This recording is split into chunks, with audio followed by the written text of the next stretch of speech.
Tahun 1988, orang mulai mengenal Sofia Latjuba. Awalnya ia muncul sebagai model. Dalam waktu pendek setelah itu, film pun dirambahnya. Dan seolah memanfaatkan situasi yang mendukung, Sofia mencoba pula menjadi penyanyi. Yang pengaruh, sangat pengaruh orang tua saya.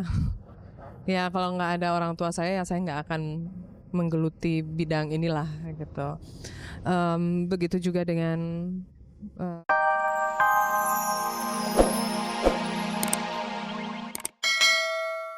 Pemirsa, apa yang terjadi sekarang pada dirinya sungguh di luar mimpi sekalipun. Dulu masa kecilnya ia bertubuh katakanlah mini. Lihat saja badannya yang bertulang kecil. Hanya saja ia makin tinggi dan tinggi dengan badan sedikit ceking dan kaki besar. Mungkin mindernya waktu SD kali ya. Karena sempat dibilangin, adon beke, kamu kecil banget emang gitu loh. Udah kecil, waktu SD aku sering jadi pemimpin upacara kan. Gila, pemimpin upacara kok beke banget sih gitu. Dan itu sempat mengganggu gitu. Tapi setelah SMP, SMA, udahlah. Emang badan gua kecil ya udah, nggak masalah. Tapi kok pas abis kuliah gitu kok nambah tinggi gitu. Karena aku sering berenang kan, jadi udah mulai, biarpun aku mungkin udah bukan masa pertemuan, tapi udahlah gue berenang aja. Waktu itu kan buat pernapasan gitu, buat ngelatih vokal. Ternyata ada efeknya ke badan gitu, nambah tinggi. Tinggi tubuhnya sekarang 175 cm dengan berat badan 63 kg. Agar komposisi tubuh dan berat ini harmonis, Adon ingin berat tubuhnya naik 3 kilo lagi. Pemirsa, tentu saja Anda masih bersama Kabar Kabari, spesialis penyaji kabar-kabar seputar dunia artis dan hiburan. Sekarang, simaklah yang ini. Mereka malah terpukau melihat kulitnya yang mengkilap, mengelusnya dengan kekaguman, membiarkan ular itu memperkosa anak-anak gadis mereka. Sang penyair ini adalah Rieke Diah Pitaloka yang kita kenal sebagai bintang sinetron dan juga model iklan sebuah alat kontrasepsi yang keywordnya sangat terkenal itu, Kukuruyuk. Beberapa waktu lalu di Taman Ismail Marzuki Jakarta, Rieke meluncurkan buku kumpulan puisinya yang berjudul Renungan Kloset, di mana sebagian besar karyanya bertema kehidupan sosial politik di Indonesia dan juga tentang perempuan dalam pengertian gender. Selain dihadiri para seniman, juga para aktivis LSM Sobat-Sobat Rieke. Inilah yang menarik pada seorang artis bernama Rieke Diah Pitaloka. Ia seolah mempunyai dua dunia.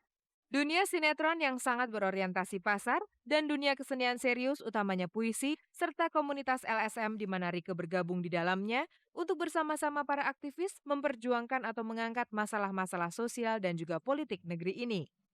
Pemirsa, tak banyak artis seperti Rieke, tapi apakah ini tidak kontradiktif? Seorang artis sinetron yang sekaligus aktivis dan penyair. Bagi saya itu nggak kontradiktif ya, ketika saya bermain sinetron itu saya juga memberikan sesuatu untuk orang banyak, khususnya untuk penonton yang menonton saya di televisi. Saya juga ingin berbagi untuk mereka.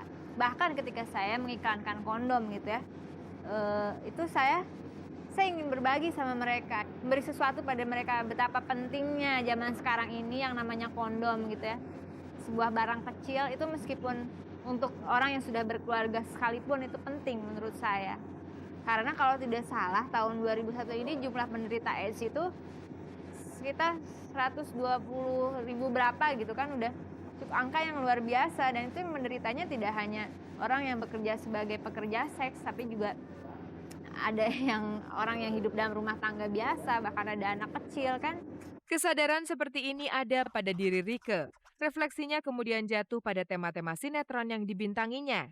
Artinya, Rieke sekarang adalah artis yang memilih skenario sesuai dengan kesadaran kemanusiaannya. Misalnya, ketika saya memutuskan menerima peran saya jadi seorang pembantu di 30 meter, itu saya tanya dulu, konsepnya seperti apa pembantu di sini? Dan ternyata di situ saya diberi kebebasan. Maka saya memutuskan di sini pembantu yang ada di 30 meter ini bukan pembantu biasa, tapi dia juga punya pemikiran, kadang-kadang ngasih kritik untuk majikannya.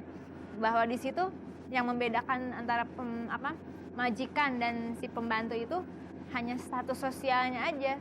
Sementara hak-hak kemanusiaannya yang lain, martabatnya yang lain, dia sama gitu. Dia sama-sama manusia, punya hak untuk bilang tidak. Aduh maaf Bu, saya lagi capek nih, Ibu buka pintu aja sendiri. Tapi nyatanya, gagasan Rieke barusan tidak populer di kalangan produser.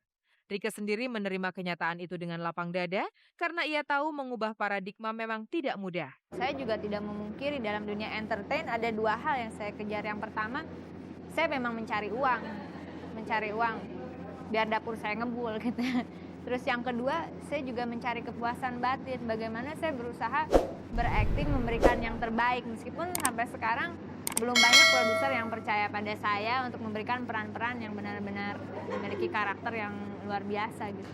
Pemirsa, sekarang dengarkan puisi berikut ini.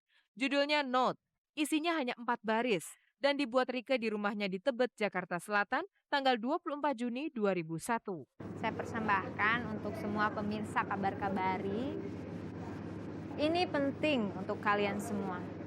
Kalau nanti malam kalian bertemu dengan Tuhan, tolong tanyakan padanya, apakah Adam diciptakan untuk memperkosa Hawa?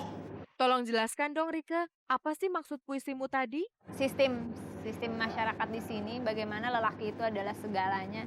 Kadang-kadang perempuan tidak punya hak untuk bicara. Terus dari peristiwa-peristiwa pemerkosaan yang terus terjadi bahkan sampai hari ini terhadap perempuan. Ini penting untuk kalian semua. Kalau nanti malam kalian bertemu dengan Tuhan, tolong tanyakan padanya, apakah Adam diciptakan untuk memperkosa Hawa? Perjalanannya sebagai artis sangat penuh warna. Demikian pula kehidupannya. Kisah-kisah pengalamannya akan ia bagikan kepada kita. Halo, saya Sofia Lacuba. Saya ingin mengucapkan selamat Hari Natal dan Tahun Baru 2002 untuk para pemirsa di rumah. Tahun 1988, orang mulai mengenal Sofia Lacuba. Awalnya ia muncul sebagai model. Dalam waktu pendek setelah itu, film pun dirambahnya. Dan seolah memanfaatkan situasi yang mendukung, Sofia mencoba pula menjadi penyanyi. Yang sangat pengaruh orang tua saya. Ya kalau nggak ada orang tua saya, ya saya nggak akan menggeluti bidang inilah gitu. Begitu juga dengan saya bisa bilang siapa ya, Emilia Contessa. Dia yang memperkenalkan saya ke dunia musik. Ya dunia modeling ada, ya banyak orang sih. Sofia yang semampai, berkulit putih cipratan pigmen Jerman. Untuk kriteria model ia sangat diterima. Lagi pula ia sangat menikmati busana yang menurutnya bisa menambah keindahan. Kalau model yang badannya bagus dan dia cocok, asal jangan terlalu vulgar, gitu, asal enak dipandang ya kenapa enggak. Walaupun itu minim, kalau dia punya kaki yang bagus, kalau itu tank top, kalau dia punya badan yang bagus, itu tidak ada salahnya gitu. Kalau enak dipandang, ya dong, gitu kan satu keindahan gitu, kita harus mensyukuri gitu, perempuan atau laki. Juni 1999, masyarakat gempar oleh gambar Sofia Lacuba yang seolah-olah telanjang di sebuah majalah. Tapi baginya itu adalah foto seni dengan kreativitas dan penguasaan teknik tinggi dari fotografernya. Sofia memang senang melihat tubuh indah, tapi anehnya ia tidak mau melihat dirinya sendiri di layar televisi dalam sinetron yang dibintanginya. Kebetulan saya nggak pernah nonton diri saya sendiri, nggak pernah. Kalau sinetron dan film nggak pernah. Kalau video klip ya, tapi saya nggak pernah mau nonton diri saya sendiri. Kalau dari film ya acting, karena itu bukan saya gitu. Saya itu hanya acting saya aja gitu. Itu bukan saya. Kalau di video klip ya inilah saya, inilah gaya saya gitu, nggak dibuat-buat. Gitu. Kalau sinetron kan dibuat gitu, jadi lebih baik nggak usah. Saya adalah saya, itulah Sofia Lacuba. Di sinetron ia terpaksa berpura-pura dengan aktingnya demi mencari uang. Tapi dalam kehidupan nyata ia ingin menjadi dirinya sendiri. Apapun yang dilakukannya sejauh itu menurutnya benar. Termasuk gosip-gosip yang menghampirinya dihadapinya dengan cuek. Saya pada dasarnya orangnya cuek sih ya, nggak begitu peduli gitu-gituan gitu. Jadi kalau orang melihat saya begini ya saya begini orangnya, saya nggak nutup-nutupin, saya nggak munafik. Kalau orang mau gosipin ya silakan gitu, saya nggak pernah peduliin. Saya nggak pernah bisa jadi orang lain untuk menyenangkan hati orang lain, jadi maaf aja. Hidup adalah rangkaian cobaan yang harus dihadapi. Bila orang menyadarinya, ia akan menjadi dewasa dan kian kuat batinnya dalam menghadapi cobaan-cobaan berikutnya. Itu pula Sofia Lacuba.